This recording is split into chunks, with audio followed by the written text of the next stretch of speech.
ولا تموتن إلا وأنتم مسلمون. قال جل وعلا: يا أيها الناس اتقوا ربكم الذي خلقكم من نفس واحدة وخلق منها زوجها وبث منهما رجالا كثيرا ونساء واتقوا الله الذي تساءلون به والأرحام إن الله كان عليكم رقيبا. قال جل وعلا: يا أيها الذين آمنوا اتقوا الله وقولوا قولا سديدا يصلح لكم أعمالكم ويغفر لكم ذنوبكم ومن يطع الله ورسوله فقد فاز فوزا عظيما. أما بعد، فإن أصدق الحديث كتاب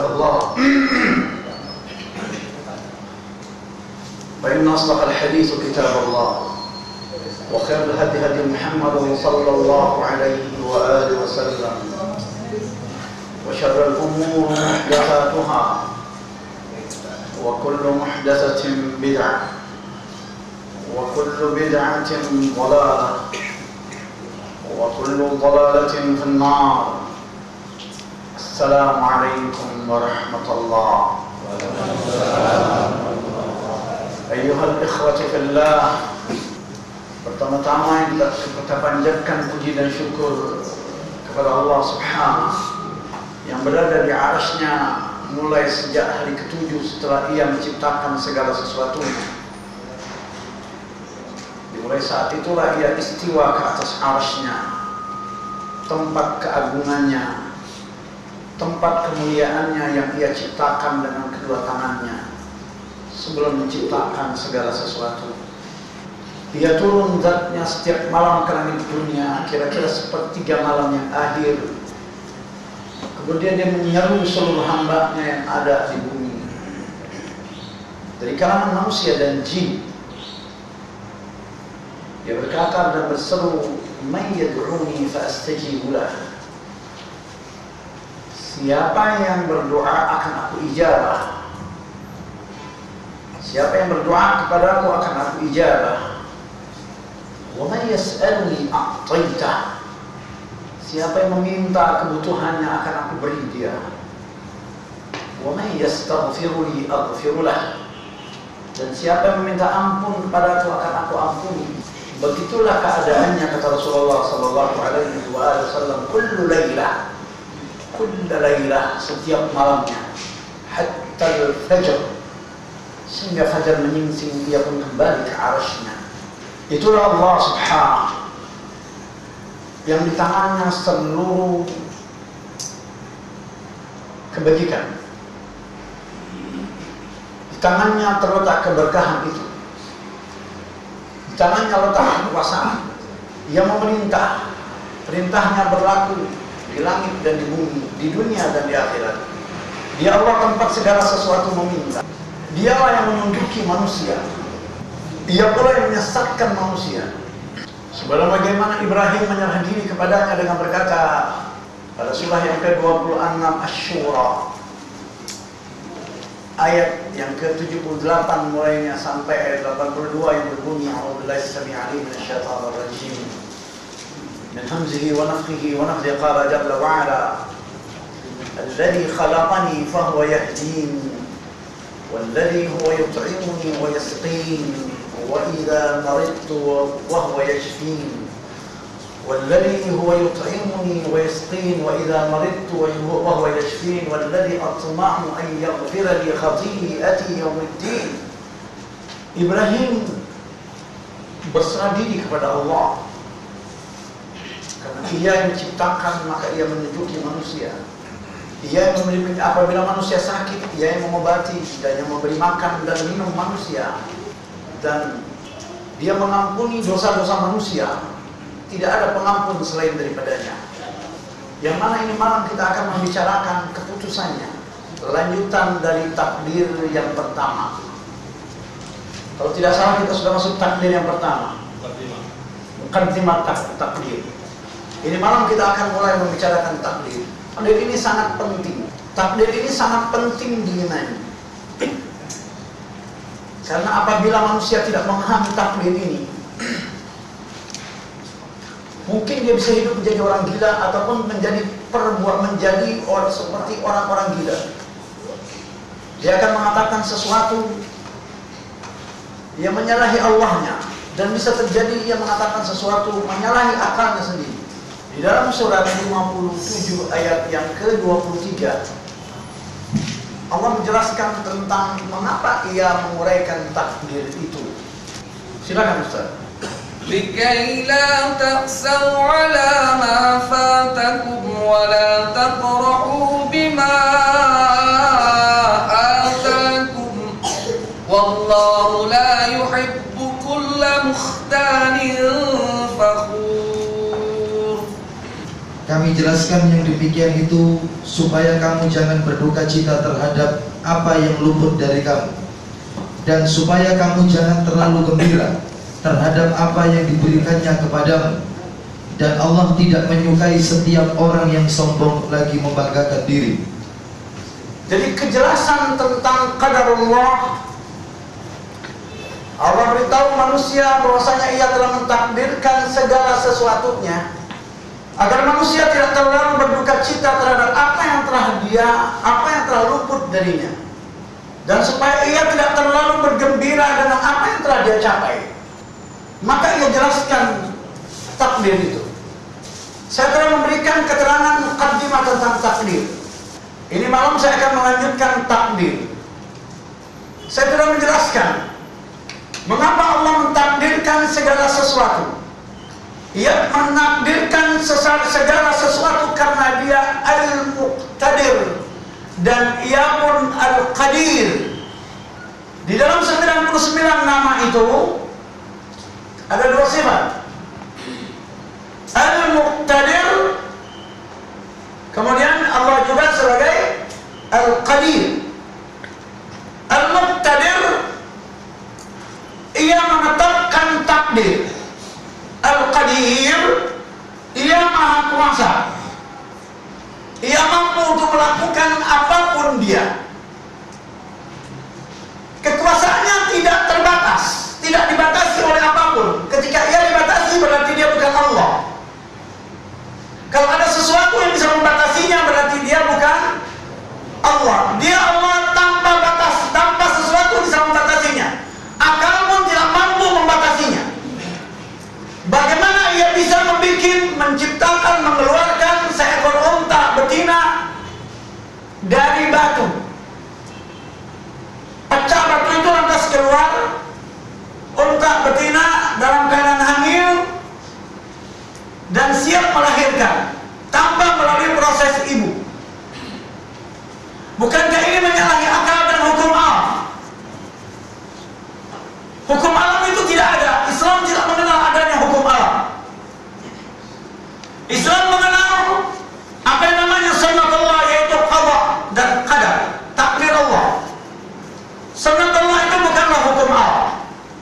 Orang-orang aqlani mengatakan sunnatullah itu hukum alam, tetapi menurut Allah yang mengatakan ucapan itu, walan tajida li sunnatillahi tabdila walan tajida li sunnatillahi tahwila, itu qada dan qadar, takdirnya. Lalu ia bisa menciptakan manusia tanpa ayah, yaitu Isa, menciptakan Hawa tanpa ibu. Semuanya di luar batas akal. Tidak akan pernah akal bisa membatasinya, karena dia Al-Qadir. Lalu saya jelaskan bahwasannya sebelum dia beriradah, sebelum dia mentakdirkan, dia beriradah. Iradah itu setelah ilmu, sebelum qadar. Saya ulangi ya. Iradah itu setelah ilmu, sebelum qadar. Itu namanya iradah. Kehendak Allah sebelum takdir, setelah ilmu namanya iradah. Innama amruhu idza arada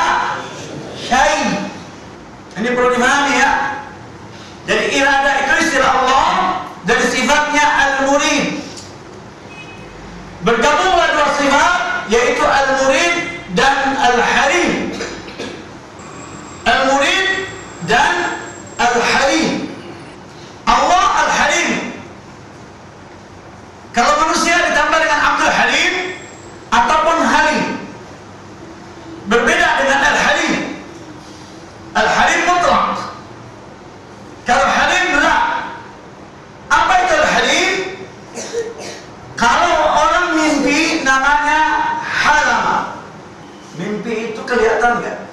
Terbayang atau tidak? Di saat Allah beriradah, berkehendak untuk menciptakan segala sesuatu, halama. Dia bayangkan segala sesuatunya. Dia membayangkannya dasarnya apa? Al-alim, berilmu. Tanpa ilmu bisa nggak dia membayangkan? Bisa atau tidak? Lah, tidak bisa. Kenapa dia bisa membayangkan? Karena dia al-alim.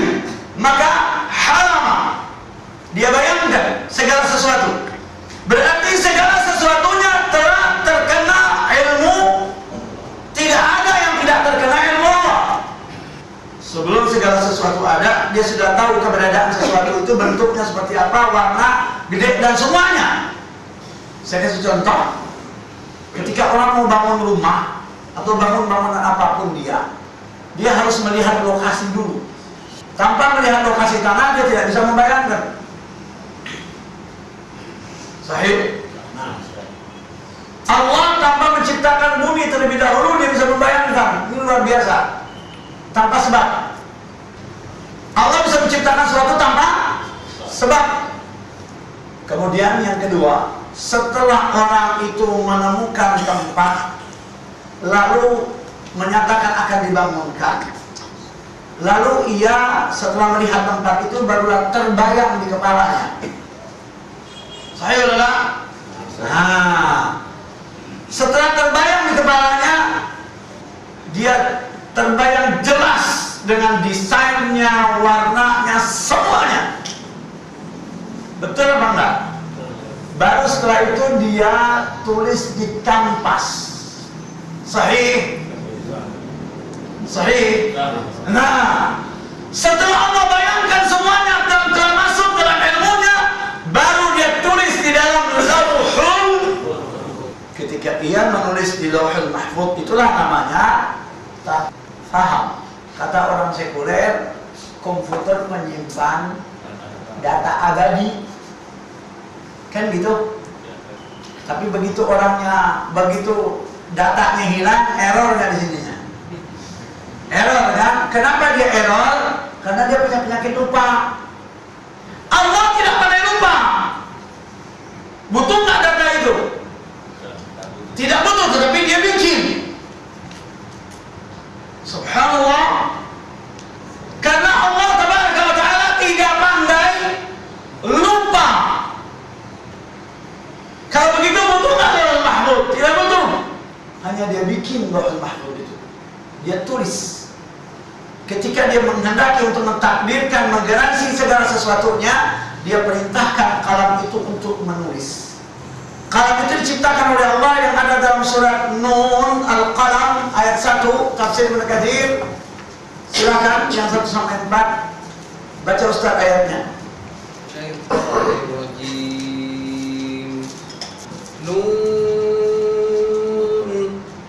Nun dan kalam dan apa yang mereka tulis. Baca Ustaz tafsirnya. Penjelasan mengenai huruf-huruf hijaiyah ini telah diuraikan di awal surat Al-Baqarah. Firman Allah Ta'ala, Nun sama dengan firman-Nya, Qaf, Shad, dan huruf-huruf yang terpisah lainnya yang terletak di awal-awal surah. Namun ada juga yang mengatakan bahwa firman Allah, Nun itu artinya ikan besar. Stop, saya mau komentar. Lalu orang-orang musyrikin mengatakan ada dewa bumi namanya Atlas. Setannya ini katanya ini yang menjunjung bumi, ya enggak? Orang-orang kafir dan musyrikin berkata seperti itu kan? Atlas itu kan nama dewa bumi yang menjunjung bumi kan?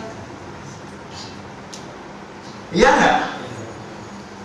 Sebenarnya lebih layak kita katakan Nun yaitu ikan yang memanggul bumi. Namun Nun ikan yang memanggul bumi ini penafsirannya dhaif. Tapi tetap ada perkataan para ulama tentang itu. Tetapi apa sebenarnya Nun yang kedua, penafsiran yang kedua? Lanjut. Ikan besar di dalam gelombang besar samudra. Itu yang menjunjung tadi ya. Lanjut. Ikan inilah yang memikul 7 lapis bumi. Nah, Ada juga yang mengatakan bahwa maksudnya adalah tempat tinta. Jadi ada pula yang mengatakan tempat tinta yang akan kalam nanti akan dicelupkan di situ dan menulis di Lauhul Mahfuz. Lanjut.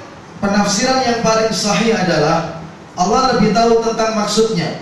Nun secara lughawi adalah ikan yang sangat besar. Dapat pula berarti tempat tinta. Kalau memang harus ada penafsirannya, penafsiran dengan tempat tinta adalah lebih cocok bila dikaitkan dengan pena. Jadi penafsiran tempat tinta itu lebih kuat, lebih rajih ketimbang ikan. Namun perkataan ikan yang memanggul bumi tetap ada. Lalu si kafir musyrik berkata, Atlas iblis. Lanjut. Bila tidak, kecocokan apakah yang ada antara ikan besar dengan pena? Bagaimanapun Allah lah yang lebih tahu artinya. Demi kalam, pada zahirnya ia adalah jenis pena yang dipakai untuk menulis. Hal ini seperti firman-Nya, bacalah dengan nama Tuhanmu yang telah menciptakan. Bacalah dan Tuhanmu yang paling mulia, yang telah mengajarkan dengan kalam, yang telah mengajarkan manusia sesuatu yang tidak diketahuinya. Kalau begitu, kalam dalam ayat ini merupakan sumpah dari Allah dan peringatan bagi hamba-hambanya tentang nikmat yang telah diberikan kepada mereka berupa pengajaran menulis yang menjadi wasilah untuk mendapatkan berbagai macam ilmu. Itulah sebabnya Allah Ta'ala berfirman, dan apa yang mereka tulis dikatakan maksudnya ialah pena yang merupakan makhluk Allah yang pertama. Jadi pena ini ada hadis mengatakan makhluk yang pertama diciptakan oleh Allah. Lalu ada pula keterangan arsy yang pertama diciptakan oleh Allah. Lalu Anda saya rekomendasikan beli buku namanya Tahdhib Syarah Aqidah Tahawiyah. Ada keterangan tentang ini. Jilid 1 dan jilid 2. Kemudian kalam inilah diperintahkan oleh Allah untuk menulis. Bukan Allah yang menulis dengan tangannya, tetapi kalam ini diciptakan dengan kedua tangannya. Lalu diperintahkannya untuk menulis di Lauhul Mahfuz. Menulis dengan sendirinya. Berarti Allah bisa berbuat tanpa perilaku, tanpa langsung dengan tangannya, tetapi bisa terjadi cukup dengan perintah. Maka tukang sihir itu diharamkan dan tukang sulap itu haram. Belajar ilmu keduanya itu haram ketika dipraktekkan karena ingin meniru mukjizat dan perbuatan Allah. Maka dia haram. Ketika Allah mentakdirkan segala sesuatu, dia ingin mentakdirkan segala sesuatu 50.000 tahun sebelum dia ciptakan langit dan bumi, diperintahkannya kalam ini untuk menulis segala sesuatu dari awal urusannya sampai kiamat, sampai berbangkit, sampai akhir yang tidak ada akhir. Jadi datanya komplit ya. Jadi kalau ditanya apa itu takdir? Takdir suatu ketetapan yang ditetapkan oleh Allah dalam hadis Muslim. Pada hadis 227 yaitu suatu ketetapan yang ditetapkan oleh Allah atas seluruh makhluknya yang dulu, sekarang dan akan datang. Apa yang akan terjadi pada diri mereka? Dari Abdullah bin Amr bin As radhiyallahu an, katanya dia mendengar Rasulullah sallallahu alaihi wasallam bersabda. Isi sabdanya, Allah Ta'ala telah menetapkan segala ketetapan takdir bagi seluruh makhluk. Kapan? 50.000 tahun sebelum diciptakannya langit dan bumi. Ini suatu ketetapan sudah terjadi. Jadi tidak ada sesuatu yang tidak terkena ilmu Allah. Termasuk kamera, pesawat, apapun ke depan nanti itu sudah terkena ilmu Allah. Bahkan bisa dikatakan itu pun perbuatan Allah. Kenapa tidak?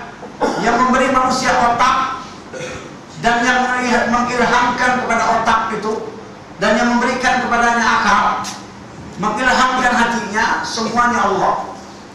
Bahkan lebah pun ketika dia membuat sarang di dalam surat An-Nahl, surat lebah, surat 16 ayat yang ke-68 dan 69, itu pun Allah ilhamkan kepadanya untuk membuat sarang dan madu bagaimana membuat sarang dan bagaimana membuat madu.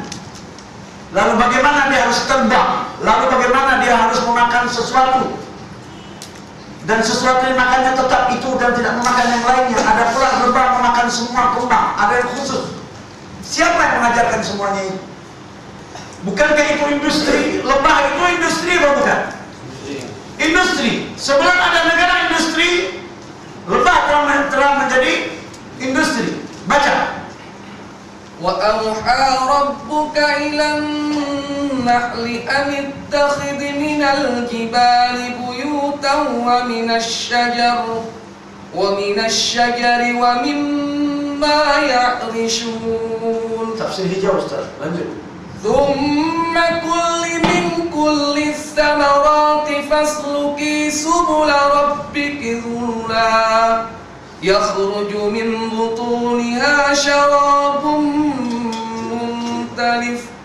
مُنْتَلِفٌ أَلْوَانُهُ فِيهِ شِفَاءٌ لِلنَّاسِ إِنَّ فِي ذَلِكَ لَآيَاتٍ لِقَوْمٍ يَتَفَكَّرُونَ.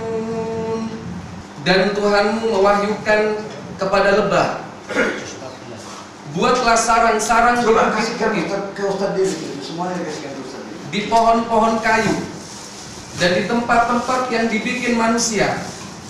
Kemudian makanlah dari tiap-tiap macam buah-buahan. Stop, saya ulangi ya. Baca. Dan Rabb-Mu mewahyukan kepada lebah. Allah pun telah mewahyukan kepada lebah. Istilah wahyu ini maksud dan maknanya ilham.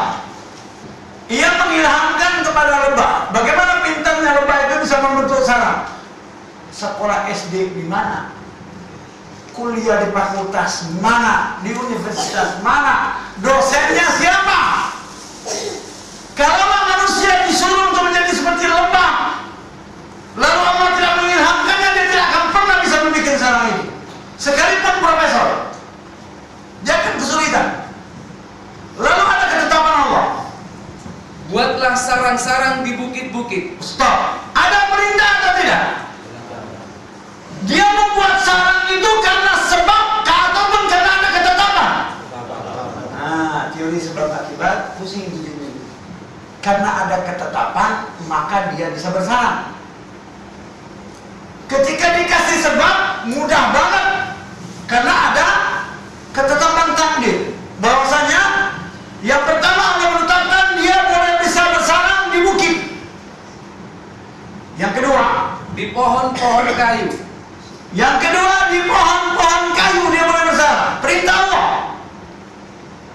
Lalu, Dan di tempat-tempat yang dibikin manusia. lalu dia bisa diternak. Kamu harus bersarang di tempat itu. Yang pintar penjinaknya atau ketentuan Allah memang dia bisa diternak. Hukum alam berhenti ya. Kemudian ada perintah berikutnya, ketetapan Allah terhadapnya berikutnya. Apa itu? Kemudian makanlah dari tiap-tiap macam buah-buahan. Jadi ada yang memakan dari tiap-tiap macam buah-buahan dan kembang buah-buahan. Ada pula yang khusus. Lalu, Dan tempuhlah jalan Rabb-Mu yang telah dimudahkan bagimu. lalu tempuhlah, dia disuruh berjalan jauh di lebah. Maka kualitas lebah, kualitas madu yang paling bagus ialah kualitas madu yang lebahnya terbangnya jauh. Kalau di negara Arab, madu yang paling bagus ialah madu yang di musim dingin, karena memungkinkan lebah untuk terbang jauh. Lalu madu yang kurang bagus ialah madu di musim panas, karena dia tidak mampu untuk terbang jauh.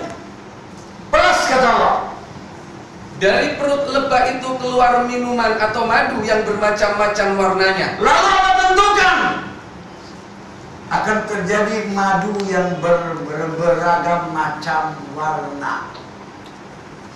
Maunya lebah atau ketetapan? Nah. Di dalamnya terdapat obat yang menyembuhkan bagi manusia. Lalu Allah tetapkan pada madu itu fihi syifa, obat umum. Bahkan kalau dia madu baria asli syitai, boleh diminum bagi orang yang terkena penyakit gula. Tidak mengapa. Ini obat. Keputusan Allah atau bukan? Keputusan. Baiklah. Saya akan berbicara tentang takdir Allah.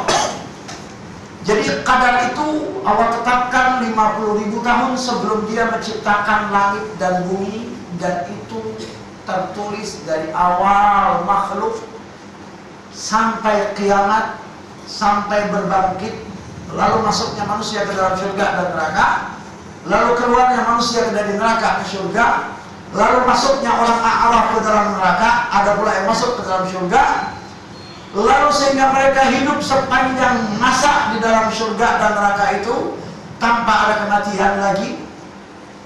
Itu semuanya telah terprogram dalam Lauhul Mahfuz. Hadis yang kedua 277 dari hadis Abdullah bin Amr bin As.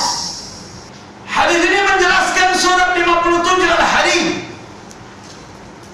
ayat yang ke-22. Tafsir hijau siap Ustaz? Silakan. A'udzu billahi minasyaitonir rajim. Ma asaba min musibatin fil ardi wala fi anfusikum illa fi kitabim min qabli an nabra'a inna dzalika 'ala Allahi yasir. Tiada suatu bencana pun yang menimpa di bumi. Jadi Dia tetapkan tidak ada suatu bencana menimpa di bumi. 1, 2, dan tidak pula pada dirimu sendiri. Tidak pula pada dirimu sendiri apabila tertimpa bencana. 3, melainkan telah tertulis di dalam diri. Tidak pula pada dirimu sendiri apabila tertimpa bencana. 3, melainkan telah tertulis di dalam kitab Lauhul Mahfuz sebelum kami menciptakannya. Jadi ia telah ditentukan sebelum diciptakan. Mana lebih dahulu antara musibah dengan bendanya yang ditentukan, diciptakan? Timbul pertanyaan, mana terlebih dahulu antara musibah, ketentuan musibah dengan bendanya yang akan terkena musibah? Ketetapannya dulu, baru diciptakan bendanya. Menyalahi akal atau rasional? Menyalahi akal. Karena Allah tidak pernah memberikan bereksperimen. Jadi saya ulangi, Allah tidak pernah bereksperimen. Tidak seperti pendapat Darwin, seakan-akan Allah ini pernah bereksperimen. Sebelum Adam ada Adam sebelumnya. Ini pendapat Jill yang diadopsi dari pendapat Darwin. Babun, manusia itu asalnya babun, berproses lalu menjadi manusia. Darwin pertama atau kakeknya, baru bapaknya, baru Darwin. Perkataannya kan seperti itu. Berarti berproses. Babun berproses jadi kakeknya Darwin, baru jadi bapaknya Darwin, baru jadi Darwin sempurna manusia. Lah, kita katakan Allah tidak berbuat berdasarkan eksperimen. Dia ciptakan Adam langsung. Ini perlu dipahami dengan benar. Jadi Allah tetapkan dulu takdirnya, ketetapan musibahnya, seluruh akan terjadi. Sepakat atau tidak? Lalu itu program umum, ketetapan takdir secara umum. Lalu ada ketetapan takdir secara khusus setiap individu. Buka hadis Muslim 2272 dari Abdullah radhiyallahu anhu. Apa kata Abdullah? Katanya Rasulullah sallallahu alaihi wasallam yang mutlak benar menceritakan kepada kami. Apa isi ceritanya? Sesungguhnya proses penciptaan seseorang kamu setelah berada dalam perut ibunya selama 40 hari, Lalu kemudian dia menjadi alaqah. Oke. Apa alaqah itu? Segumpal darah. Kemudian Selama 40 hari. selama 40 hari kemudian nggak boleh dipotong. selama 40 hari kemudian. Menjadi apa? Menjadi mudghah. Mudghah. Apa mudghah itu? Segumpal daging. Lalu Selama 40 hari kemudian menjadi apa? diutus malaikat meniupkan ruh jiwa kepadanya. Lalu ditiuplah ruh. Kemudian diperintahkan kepada malaikat menuliskan 4 ketetapan. 4 ketetapan. Apa itu? Yaitu mengenai rizkinya, ajalnya, amalnya, dan celaka atau bahagia. Stop. Kembali ke hadis pertama. Ketetapan hadis pertama 2272. Dari Abdullah radhiyallahu anhu katanya, Rasulullah sallallahu alaihi wasallam yang mutlak benar menceritakan kepada kami, apa itu? Sesungguhnya proses penciptaan seseorang kamu setelah berada dalam perut. Ini khusus atau umum? Khusus. Saya ulang ya, ini khusus. Nukilan yang ada dari ketentuan yang ada di dalam Lauhul Mahfuz. Kapan ketentuan ini? 120 hari ditiupnya ruh. Ketentuan 4 hal ini kapan? 2273. Dari Hudzaifah bin Asid radhiyallahu anhu, katanya Rasulullah sallallahu alaihi wasallam bersabda, isi sabdanya, setelah nutfah berada dalam rahim 40 atau 45 malam, apa yang terjadi? maka datanglah malaikat kepadanya, kepada bibit yang akan menjadi manusia 40 atau 45 malam setelah dia terjadi pembuahan, masa embrionya sudah selesai, segumpal darah sudah. Apa yang terjadi? Seraya bertanya kepada Allah Ta'ala, malaikat ini masuk ke dalam kandungan sang perempuan, menyalahi akal lagi atau tidak? Ya. Karena keberadaan mereka tidak bisa dibuktikan dengan pembuktian sains, tidak bisa dibuktikan dengan pembuktian logika, karena kedudukan mereka gaib. Bagaimana dia bisa mengecil? Malaikat ini makhluk Allah sangat besar. Bagaimana dia bisa mengecil? Ini bercerita logika, otak, akal, atau iman? Sesuatu yang diimani. Setelah diimani baru bisa diungkapkan pembuktiannya. Lanjut. Ya Rabb, apakah dia ini celaka atau bahagia? Jadi pertanyaan malaikat ketika masuk ke dalam kantong rahim sang perempuan, setelah terjadi pembuahan, baik dia hasil zina ataupun hasil segalanya, halal ataupun haram, malaikat tetap akan masuk dan bertanya kepada Rabb penciptanya. Pertanyaannya apa? Ya Rabb, apakah dia ini celaka atau bahagia? 2. Maka ditulisnya salah satu di antara keduanya. Salah satu ditulis. Yang kedua, apakah dia laki-laki atau perempuan? ditetapkan. Ketentuan bukan, takdir atau bukan, nukilan atau bukan, nukilan atau bukan, takdir nukilan. Dari mana nukilnya? Lauhul Mahfuz. Yang mana tadinya ialah takdir umum. Lanjut. Maka ditulisnya salah satu di antara keduanya. Salah satu di antaranya, di antara keduanya ditulis. Maka manusia pun tidak tahu. Lanjut. Kemudian ditulisnya pula amalan serta hasil amalannya. Jadi ditulis amal plus hasil amalnya. Apa yang ditulis? 2. Apa yang akan dilakukannya dan hasil penilaian dari perilaku. Ketentuan yang ditulis, yang dilakukannya ditulis. Amal dan hasil amal. Amal, data, nilai yang belum ditotal, lalu hasil totalannya, bonnya. Hasil akhirnya ada nggak? Ada. Yang berbahaya ini hasil awal atau akhir? Bisa terjadi awalnya baik, akhirnya buruk. Bahaya nggak ini? Ini diimani. Jadi amalnya dan hasil amalnya. Nukilan atau bukan? Nukilan. Lanjut. Ajalnya dan rizkinya. Ajalnya ditulis, rezekinya pun ditulis, tidak boleh selisih sedikit pun. Bagaimana wanita kafirah di masa Tsamud? Setelah semua terkena gempa kecuali Saleh, Nabi Allah Saleh alaihissalam dan sahabatnya, dan sisa 2 orang, salah satu wanita kafirah yang membenci Saleh. Dia dipending oleh Allah kematiannya sampai dia harus minum dulu segelas air minum. Jatah dia atau bukan? Boleh sisa atau tidak? Berarti ajal dan rezeki berbarengan. Dia tidak akan mati selagi masih ada rezekinya. Tetapi dia harus mati ketika jatahnya tidak ada.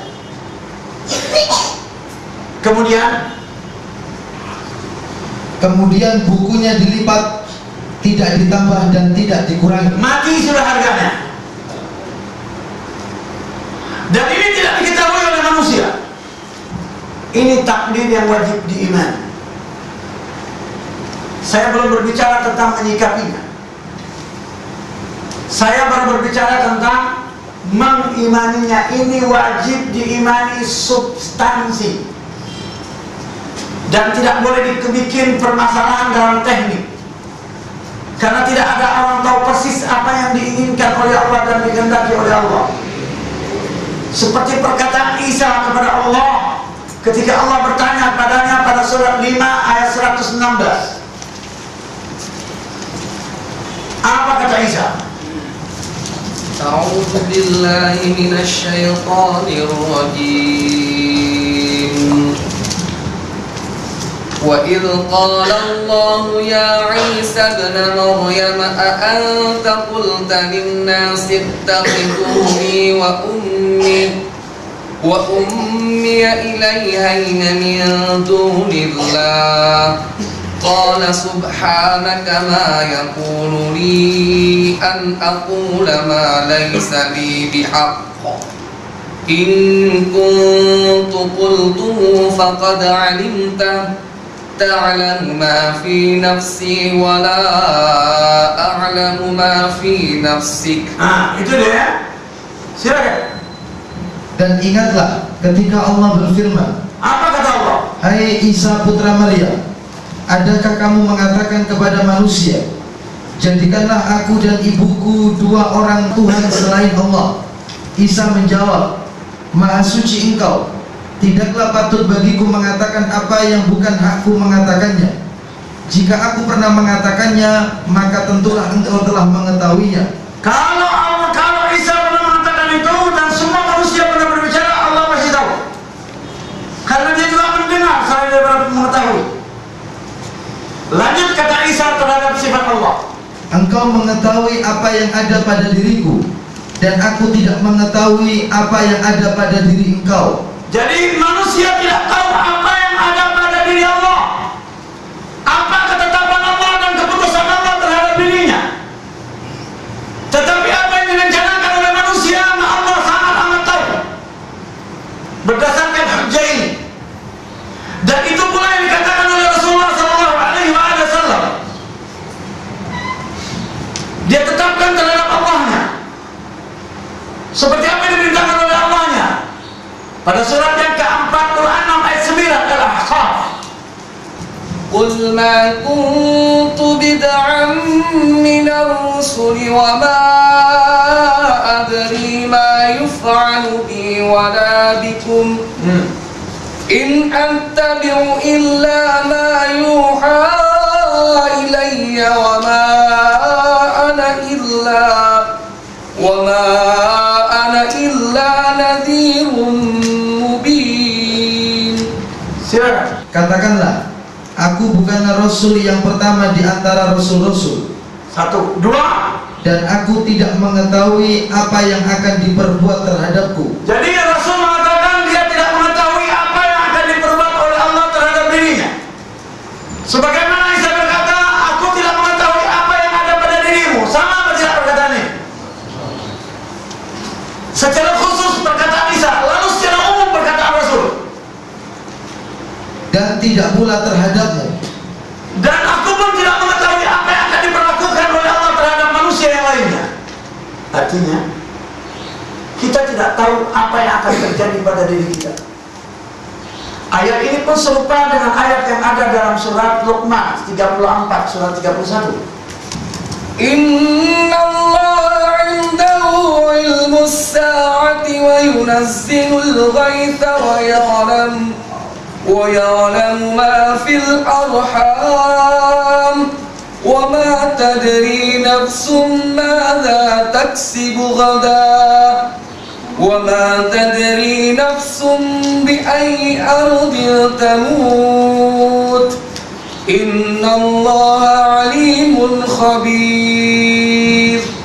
Sesungguhnya Allah, hanya pada sisinya sajalah pengetahuan tentang hari kiamat, dan dialah yang menurunkan hujan. Jadi tidak akan pernah manusia tahu kapan turun hujan.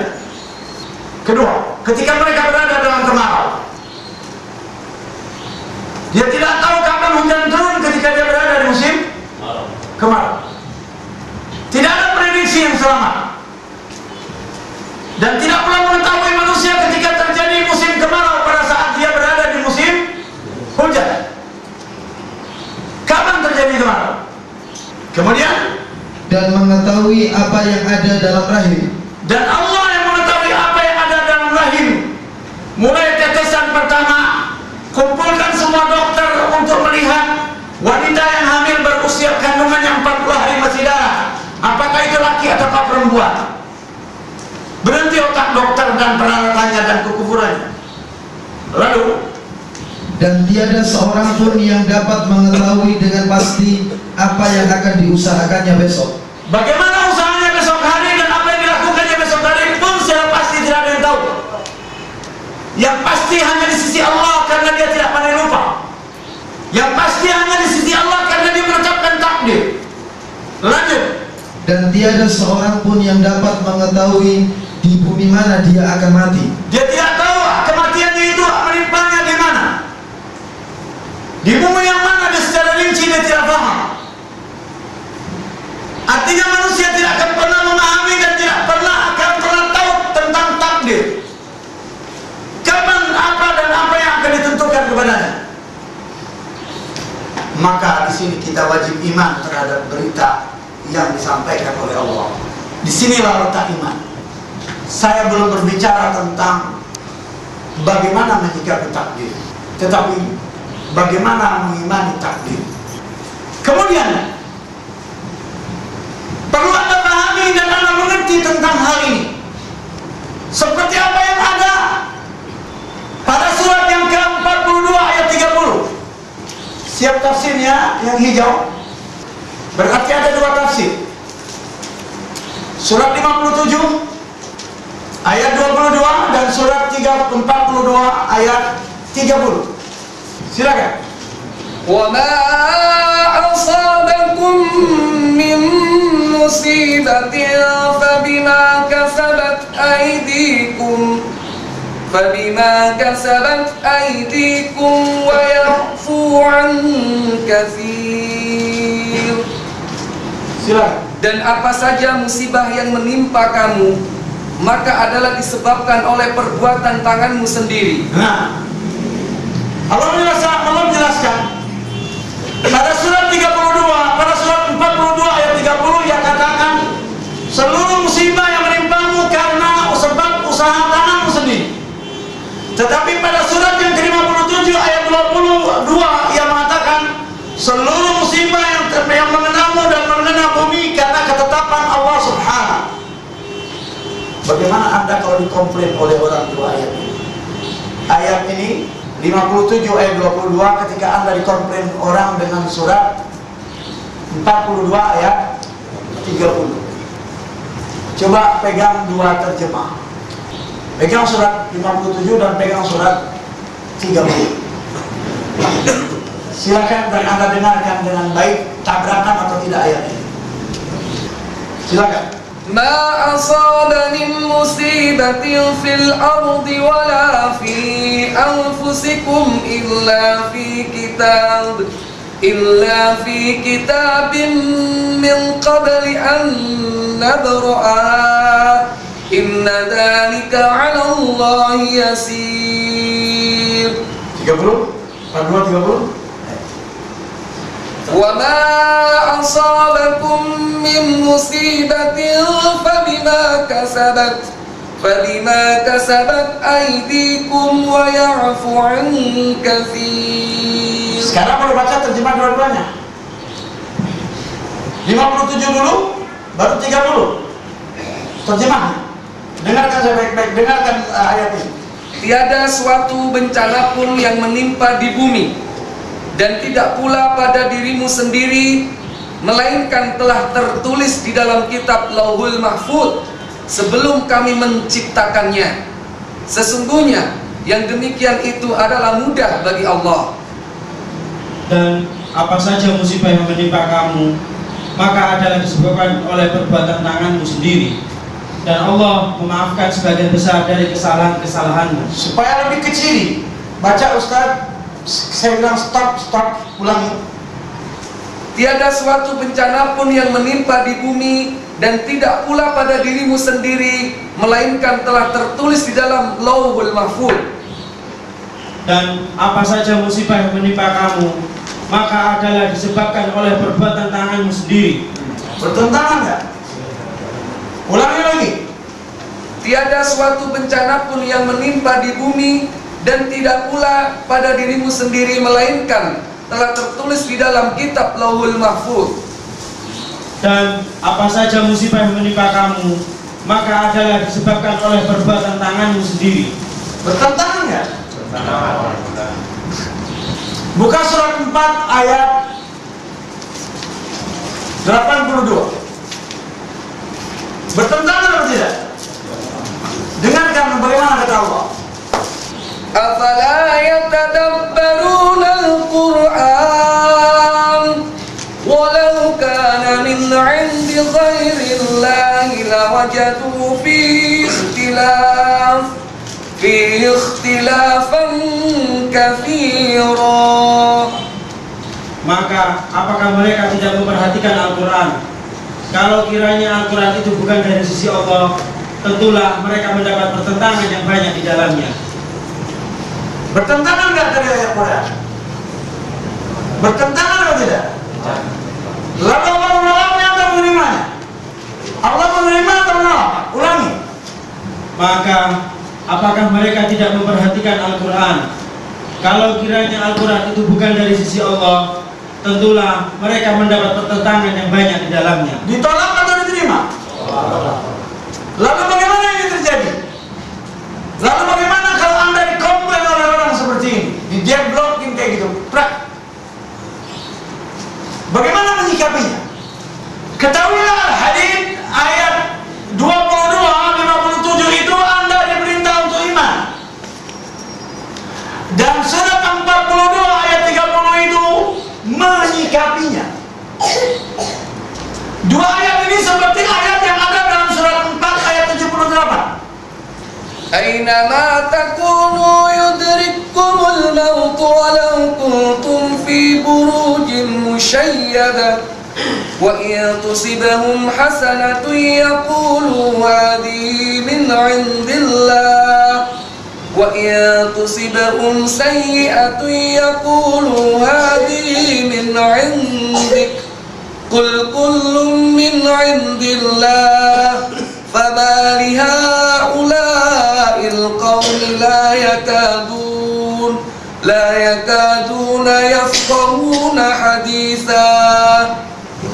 Di mana saja kamu berada, kematian akan mendapatkan kamu, kendati pun kamu di dalam benteng yang tinggi lagi kokoh. Stop, ini satu kita tinggalkan. Mulai poin lanjut. Poin kedua, mulai satu.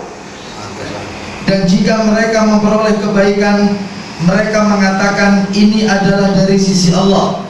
Dua. Dan kalau mereka ditimpa sesuatu bencana, mereka mengatakan ini datangnya dari sisi kamu Muhammad. Tiga. Katakanlah semuanya datang dari sisi Allah. Tabrakan nggak ini? Tabrakan nggak? Satu ayat. Sekarang memanage. Kita iman semuanya takdir baik dan buruk semuanya datang dari sisi Allah. Ada kunci. Ada kata kunci di sini. Itu kita katakan iman kepada seluruh takdir Allah baik ataupun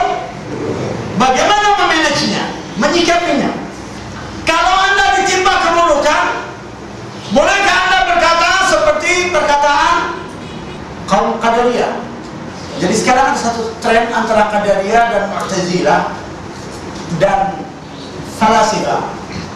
Takdir itu tidak ada. Mereka bermain dengan sebab akibat, meninggalkan iman. Lalu dia berkata, kalau Allah ada takdir berarti kalau kita salah, lalu Allah hukum kita, Allah masukkan dalam neraka, berarti sama dengan menghukum dirinya sendiri. Ini perkataan kaum Qadariyah yang juga mereka menafikan adanya takdir, sebagaimana kaum Mu'tazilah. Perlu saya jelaskan. Kita katakan kita iman terhadap seluruh takdir Allah, baik ataupun buruk. Lalu bagaimana kita ketika mendapatkan keburukan? Apakah kita katakan Allah yang memberikan keburukan? La. Bagaimana caranya? Allah itu satu zat yang memiliki sifat al-mutakabbir, sombong.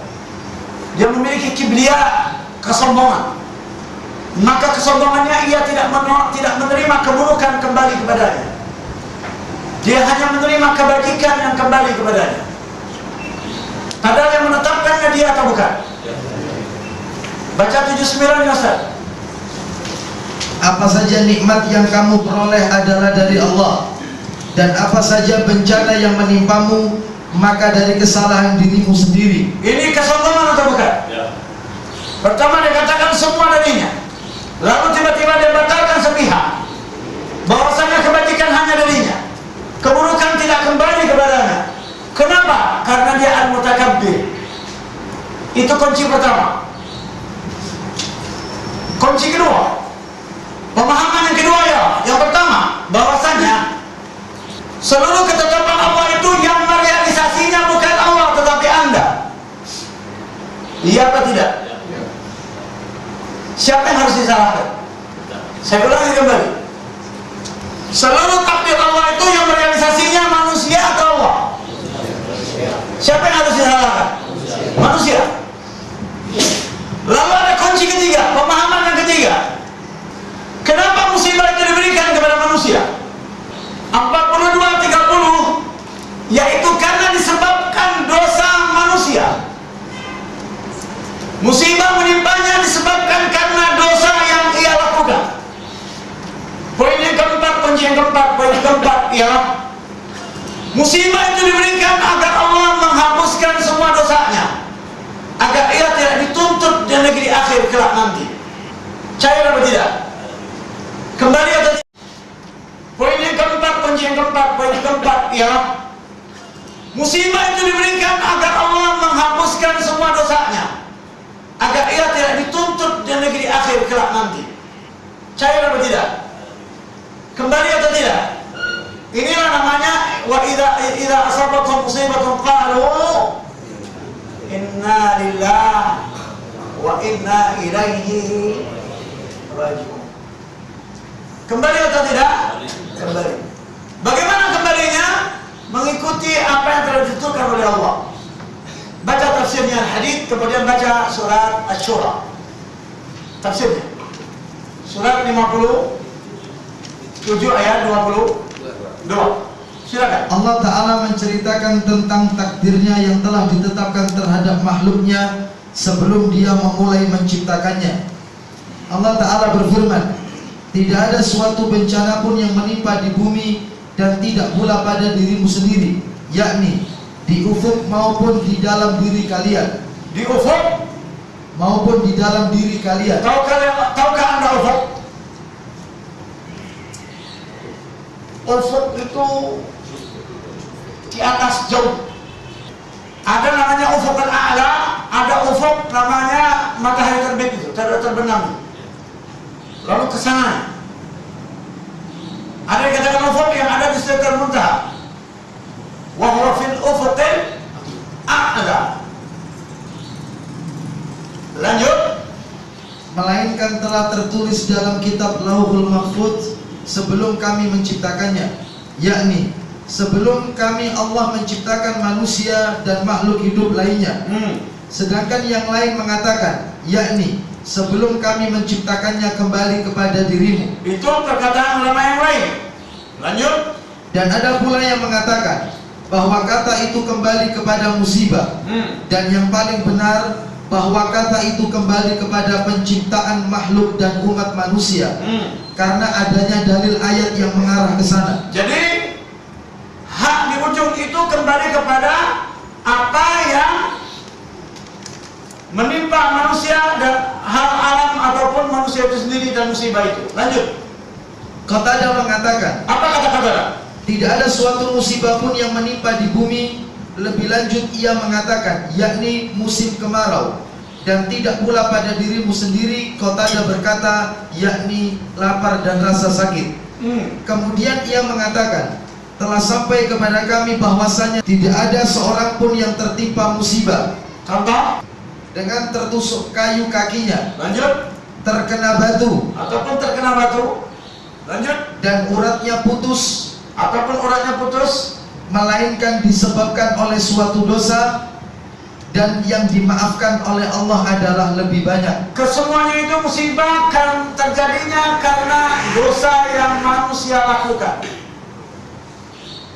Maka dia pun terkena musibah. Musibahnya ketetapannya sudah terjadi atau belum? Sudah ditetapkan atau belum? Musibahnya sudah terjadi atau belum? Belum. Ketika musibahnya terkena manusia, Allah berkata,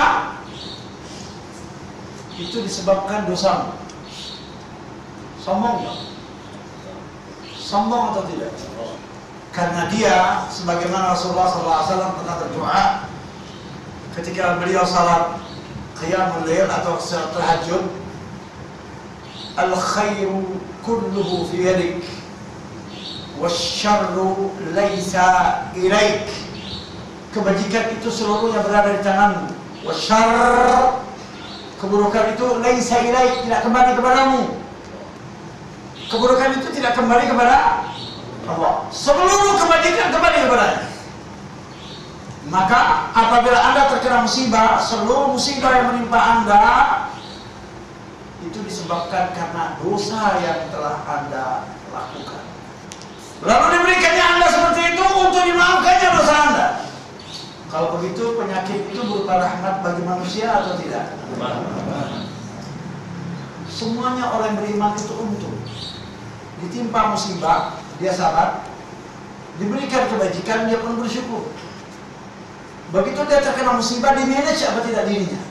Dia manage, dia tetapkan bahwasanya semua yang menimpa aku ini karena dosaku. Putus. Berarti dia harus memperbaiki diri atau tidak? Dia harus memperbaiki diri. Bermanfaat atau tidak musibah untuknya? Kalau bagi orang kafir, tidak bermanfaat musibah untuk dia. Tidak membuat dia menjadi kembali. Lanjut. Ayat yang agung ini adalah dalil paling nyata untuk mematahkan paham Qadariyah. Ayat yang dalil paling agung ini, dari ayat yang paling agung ini mematahkan argumentasi Qadariyah. Lanjut. Yang menafikan pengetahuan Allah yang ada sebelumnya. Jadi dia menafikan, kaum Qadariyah ini menafikan pengetahuan Allah. Dia katakan Allah tidak tahu apa-apa. Allah tidak tahu apa yang akan terjadi. Bahkan cacing yang ada dalam perut manusia itu pun Allah tidak tahu. Masa Allah harus kayak gitu? Padahal jelas-jelas di dalam surat 22 ayat 14. Jangan beranjak Ustaz. ألم تر أن الله يسجد له من في السماوات ومن في الأرض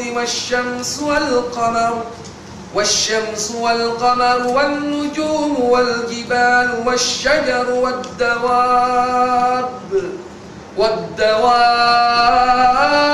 وكثير من الناس وكثير حق عليه العذاب ومن يهن الله فما له من مكرم إن الله يفعل ما يشاء. Apakah kamu tiada mengetahui bahwa kepada Allah bersujud apa yang ada di langit, di bumi, matahari, bulan, bintang. Stop. Mulai sekarang. Lanjut. Gunung, pohon-pohonan, binatang-binatang. Ya, wadawab, binatang yang melata. Ad-dawab, binatang yang melata. Cacing itu mengatakan, bagaimana dia tidak tahu? Baru dia bertasbih padanya. Jadi ayat ini mementahkan argumentasi kaum Qadariyah. Yang mana kaum Qadariyah ini sangat buruk. Dia mengatakan tidak adanya pengetahuan Allah. Allah tidak memiliki pengetahuan. Kecuali setelah terjadi baru Allah tahu. Jadi terjadi dulu baru tahu. Ini menurut pemahaman Qadariyah plus sekuler plus ateis. Jin juga berkata Allah itu tidak tahu melainkan setelah terjadi segala sesuatu baru dia tahu. Menurut Ahlus Sunnah wal Jamaah, menurut aqidah Ahlus Sunnah wal Jamaah, generasi awalnya ialah as-sahabah, bahwasanya pengetahuan Allah telah mendahului segala sesuatunya. Tak ada sesuatu melainkan telah terkena ilmu Allah seperti apa yang telah ditetapkan oleh Allah pada surat 65 ayat 12. Allahul ladzi khalaqa sab'a samawati wa minal ardi mithlahunna yatanazzalu al-amru bainahunna lita'lamu anna Allah ala kulli shay'in qadir wa anna Allah qad ahata bi kulli shay'in ilma. Allah lah yang menciptakan 7 langit dan seperti itu pula bumi. Perintah Allah berlaku padanya agar kamu mengetahui bahwasannya Allah Maha Kuasa atas segala sesuatu, dan sesungguhnya Allah ilmunya benar-benar meliputi segala sesuatu. Jadi Allah itu ilmunya telah meliputi segala sesuatunya. Allah mengingkari perkataan kaum Qadariyah, dan begitu pula perkataan kaum Mu'tazilah yang mengatakan takdir Allah itu tidak ada. Mu'tazilah menafikan adanya takdir qadar, kaum Qadariyah menafikan adanya ilmu Allah. Jadi kelompok 72 ini mereka gagal dalam memahami asma dan sifat. Lanjut Ustaz, tafsir Al-Hadid tadi. Imam Ahmad meriwayatkan dengan sanadnya. Apa katanya? Dari Abdullah bin Amr bin As, ia berkata, aku pernah mendengar Rasulullah sallallahu alaihi wasallam bersabda, Apa sabda? sesungguhnya Allah telah menetapkan takdir-takdir ketentuan makhluk 50.000 tahun sebelum langit dan bumi diciptakan. Muslim meriwayatkan di dalam kitab sahihnya dari hadis Abdullah bin Wahab. Ibnu Wahab menambahkan, dan adalah arsy-Nya berada di atas air. Demikian yang diriwayatkan oleh At-Tirmidzi. Ia mengatakan hadis tersebut hasan sahih. Jadi tentang arsy Allah berada di atas air itu yang menambahnya ialah Al-Wahhab, dan hadis itu kata Tirmidzi hadis hasan sahih. Lanjut. Firman-Nya, sesungguhnya yang demikian itu adalah mudah bagi Allah. Artinya bahwa ilmu Allah mengetahui tentang segala sesuatu sebelum penciptaan. Jadi dia telah mengetahui segala sesuatu sebelum penciptaan. Kapan itu? Di saat dia berirada lalu dia halama.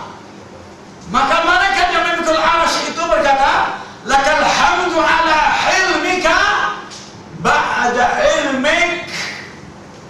Segala puji bagimu atas impianmu setelah ilmu. Itu malaikat yang memikul arsy berdoa seperti itu. Maka ketika Anda mau berdoa kepada Allah memujinya, pujian itu bentuknya seperti itu. Salah satu, lakal hamdu ala hilmika ba'da ilmik. Bukan surat 40 tafsir Mukmin atau Kafir, ayat 7 itu. Baca Ustaz. الذين يحملون العرش ومن حوله يسبحون بحمد ربهم ويؤمنون به ويستغفرون للذين آمنوا ربنا وسعت كل شيء رحمة ربنا وسعت كل شيء ربنا وسعت Rabbana wasi'ta kulla syai'in rahmatan wa ilman faghfir lilladzina tabu wattaba'u sabilaka wa qihim adzabal jahim. Baca Ustaz tafsir langsung, terjemahan tafsir. Itu terjemahan tafsir. Allah Ta'ala mengabarkan tentang para malaikat muqarrabin, pembawa arsy, dan malaikat karubihi yang berada di sekelilingnya. Jadi yang tawaf,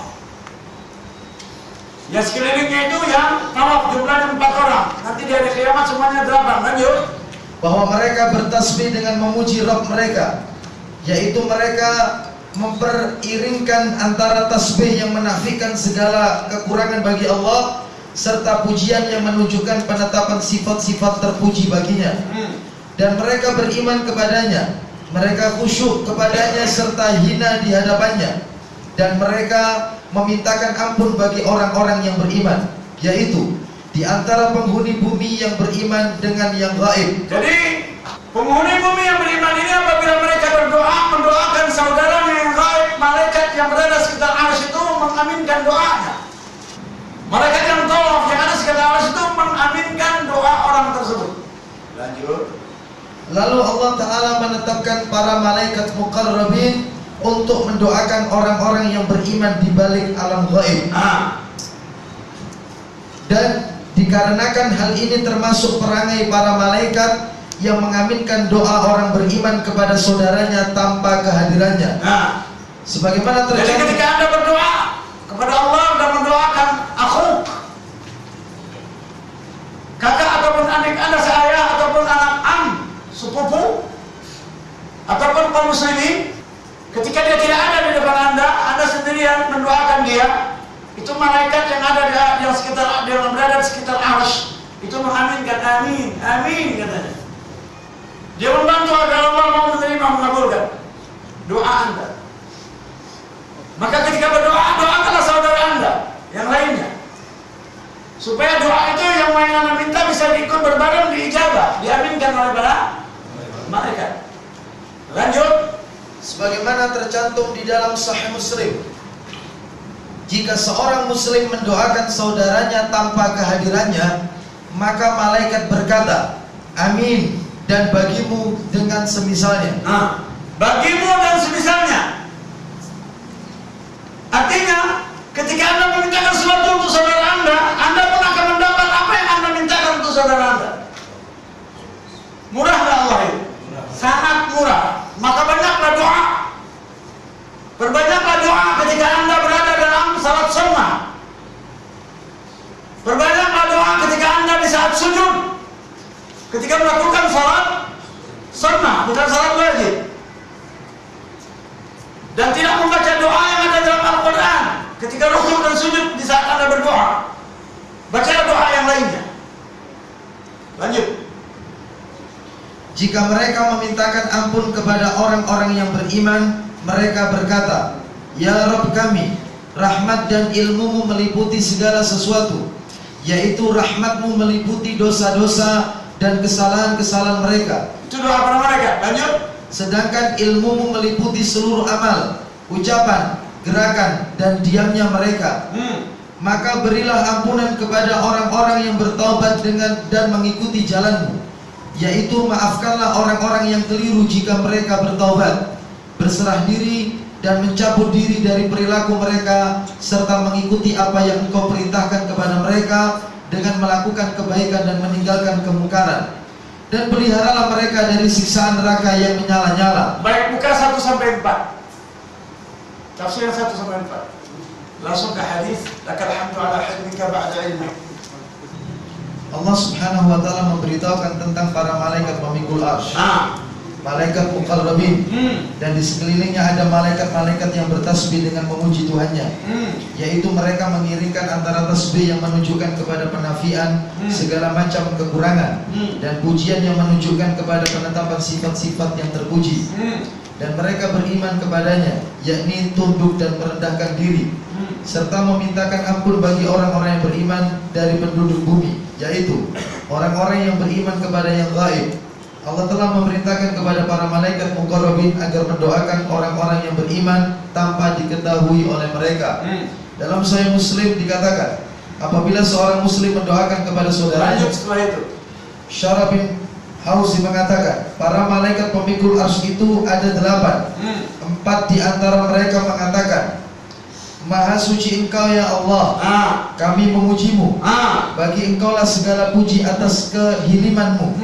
Hilm. Lakal hamdu ala hilmika. Setelah lanjut. Maha suci Engkau ya Allah, kami memujimu. Bagi Engkaulah segala puji atas kehiliman-Mu di samping ilmu-Mu. Ba'da ilmi. Itu salah terjemah dia. Ala hilmika ba'da ilmi. Maha suci Engkau atas kehiliman-Mu, atas apa yang kau impikan setelah ilmu. Itu doa para malaikat. Dia memuji Allah yang telah beriradah, lalu halama, lalu diciptakan, lalu dia takdirkan, baru dia ciptakan. Itu dipuji dia. Kemudian takdir ini,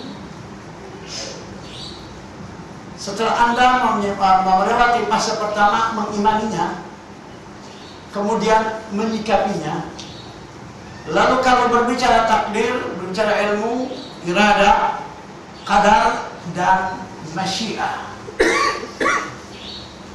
Pertemuan ke depan kita akan membahas masyiah. Apa itu masyiahnya Allah? Terdapat dalam 2 surah dan 2 ayat. Terdapat dalam 1 surah dan 2 ayat, 14, 16, dan 18. Surah 22. Surah 22, 14, 16, 18. Potong akhirnya Ustaz 14. Inna Allah yaf'alu ma yurid. 14 itu ya? 14. 16. Wa anna Allah yahdi man yurid. 16. 18. Inna Allah yaf'alu ma yasha'. Jelas itu ya? Jadi kita akan berbicara tentang murid itu sudah lewat, lalu kita akan berbicara tentang apa? Masyiah. Perlu saya jelaskan tentang iradah. Di saat dia beriradah, lalu dia bayangkan. Di saat dia berkehendak, lalu dia bayangkan, kata dia, halama. Lalu dia tulis di Lauhul Mahfuz. Takdir ini bergantung pada apa? Qadar ini bergantung pada apa? Iradah. Ya, dia bergantung pada. Karena sebelum Allah mentakdirkan, dia beriradah terlebih dahulu. Kalau memang ada iradahnya akan terjadi sesuatu, maka terjadilah sekarang. Jadi sudah lewat dari qadar, yaitu iradah. Kalau memang iradahnya ada, di saat dia beriradah, Anda akan menganut Islam sampai mati, Anda akan menganutnya sampai mati. Kalau memang tidak ada, jangan harap. Anda lihat keterangan iradah pada surat 6 ayat 125. Apa yang akan terjadi setelah iradah? Sepotong saja. Silakan. فَمَنْ يُرِدِ اللَّهُ أَنْ يَهْدِيَهُ يَشْرَحْ صَدْرَهُ لِلْإِسْلَامِ. Faman yurid ya. فَمَنْ Yuridillah. Yurid lamma arad. Iradahnya. Faman yurid kan lamma arad an yahdiyahu yashrah sadrahu lil Islam. Kalau memang ada di saat irada akan kelihatan sekarang ini. Lanjut. وَمَنْ يُرِدْ أَنْ يُضِلَّهُ يَجْعَلْ صَدْرَهُ ضيقا حرجا كأنما يصعد في السماء كذلك يجعل الله الرجس على الذين لا يؤمنون. فمن يريد أن يضله لما أراد قبل أن يقدر فأضل الآن يجعل صدره ضيقا حرجا كأنما يصعد في السماء. Silakan bacanya? Terjemahan.